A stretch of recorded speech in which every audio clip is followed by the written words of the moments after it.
News bulletin में आपका स्वागत है। आइए जानते हैं बिहार की 30 फटाफट बड़ी खबरों को। महाराष्ट्र के बारामती में हुए विमान हादसे में डिप्टी सीएम अजीत पवार का निधन हो गया। इस घटना पर बिहार के मुख्यमंत्री नीतीश कुमार, डिप्टी सीएम सम्राट चौधरी और नेता प्रतिपक्ष तेजस्वी यादव ने शोक व्यक्त किया। वहीं आरजेडी अध्यक्ष लालू प्रसाद यादव ने मामले की उच्च स्तरीय जांच की मांग की है। मैं स्वर्ण हूँ।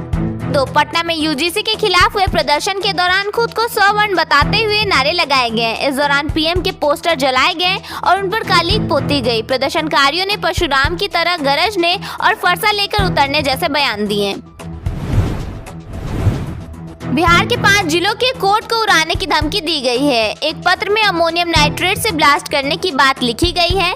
पत्र में एक्ट्रेस नयनतारा का भी जिक्र किया गया है, जिससे सुरक्षा एजेंसियों में हड़कंप मच गया है। विजय सिन्हा ने एक कार्यक्रम के दौरान मंच से ही सीओ को सस्पेंड कराने का निर्देश दिया। स्टेज के पास चिल्ला रहे एक युवक को कार्यक्रम से बाहर निकलवाया गया। विजय सिन्हा ने कहा कि किसी भी तरह की गलती बर्दाश्त नहीं की जाएगी। बगहा और बक्सर में तेज बारिश हुई। मौसम विभाग ने 5 जिलों में अलर्ट जारी किया है। पटना समेत 10 शहरों में बादल छाए हुए हैं। पहाड़ों में बर्फबारी के कारण बिहार के मौसम में बदलाव देखा गया है। मुख्यमंत्री नीतीश कुमार ने कहा कि पुराने लोगों ने कोई काम नहीं किया। उन्होंने दावा किया कि उनकी सरकार आने के बाद हिंदू मुस्लिम झगड़े बंद हुए हैं। नीतीश कुमार ने दरभंगा एयरपोर्ट के नए टर्मिनल के निर्माण कार्य का भी जायजा लिया। इंस्टाग्राम पर गर्लफ्रेंड का पोस्ट डालने को लेकर हुए विवाद में एक बिजनेसमैन की हत्या कर दी गई। कहासुनी के बाद वांटेड अपराधी ने ताबड़तोड़ फायरिंग शुरू कर दी, जिससे मौके पर ही मौत हो गई। वैशाली में कारोबारी को कफन भेजकर जान से मारने की धमकी दी गई है। लेटर में लिखा गया कि वह राजपूत है और प्रण लिया है तो पूरा करेगा। पुलिस का कहना है कि इस मामले में वह क्या कर सकती है। नीट छात्रा और मौत के मामले में शंभू हॉस्टल संचालक के बेटे का भी डीएनए टेस्ट कराया गया है। मामले में पॉस्को एक्ट के तहत केस दर्ज किया गया। सांसद पप्पू यादव ने इस मुद्दे को सदन में उठाया।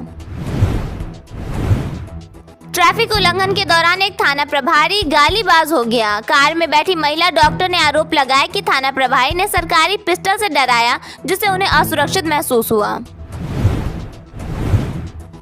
जहानाबाद में अतिक्रमण हटाने गई पुलिस टीम पर हमला किया गया। पत्थरबाजी के बाद आगजनी हुई, जिसमें 4 पुलिसकर्मी घायल हो गए। यह कार्रवाई हाई कोर्ट के निर्देश पर की जा रही थी।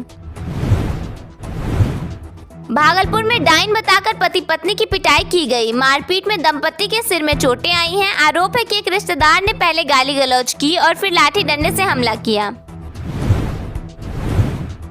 बेगूसराय में लगी मवेशियों की सबसे बड़ी प्रदर्शनी में हरियाणा से आया विधायक नाम का भैंसा आकर्षण का केंद्र बना। यह आयोजन एक एक्सपो के तहत किया गया। मौसम विभाग ने आज गोपालगंज, सिवान, पूर्वी और पश्चिमी चंपारण में बारिश की संभावना जताई है। इसको लेकर येलो अलर्ट जारी किया गया है। बिहार में उद्योग को लगातार बढ़ावा दिया जा रहा है। ऐसे में खबर है कि राज्य के 25 इंडस्ट्रियल यूनिट्स के लिए जमीन मिल गई है। उम्मीद जताई जा रही है कि इसमें लगभग 168 करोड़ रुपए का निवेश हो सकता है। जानकारी के अनुसार प्लॉट के लिए स्वीकृत प्रस्तावों के कुल 168.52 करोड़ रुपए के निवेश की उम्मीद है। इन प्रस्तावों के जरिए लगभग 1194 रोजगार के अवसर सृजित होने की संभावना जताई गई है। स्वीकृत यूनिट्स IT, फूड प्रोसेसिंग, कपड़ा, प्लास्टिक और जनरल मैन्युफैक्चरिंग क्षेत्रों से जुड़ी है। यह निवेश औद्योगिक गतिविधियों को बढ़ावा देने से संबंधित है।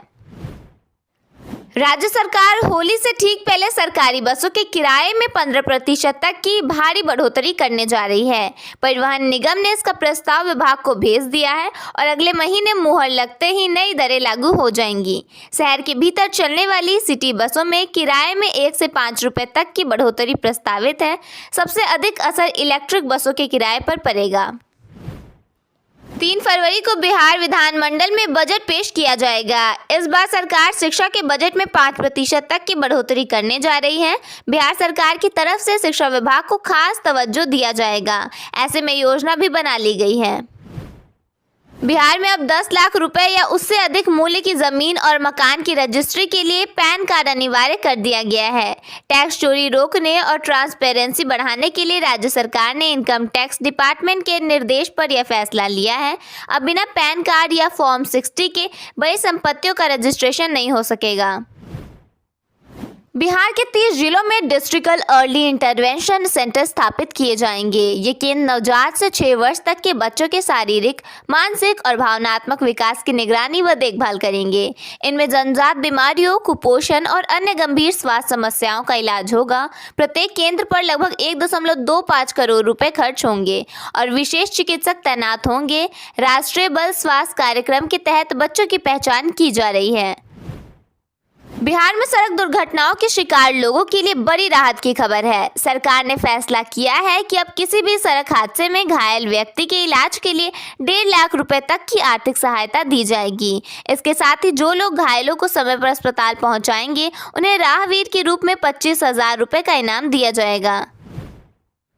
भागलपुर सिविल कोर्ट को बम से उड़ाने की धमकी दी गई है, जिसके बाद पूरे कोर्ट परिसर में सुरक्षा बढ़ा दी गई है। एक ईमेल के जरिए यह धमकी दी गई, जिसके बाद इन्वेस्टिगेशन एजेंसियां अलर्ट मोड पर आ गई हैं।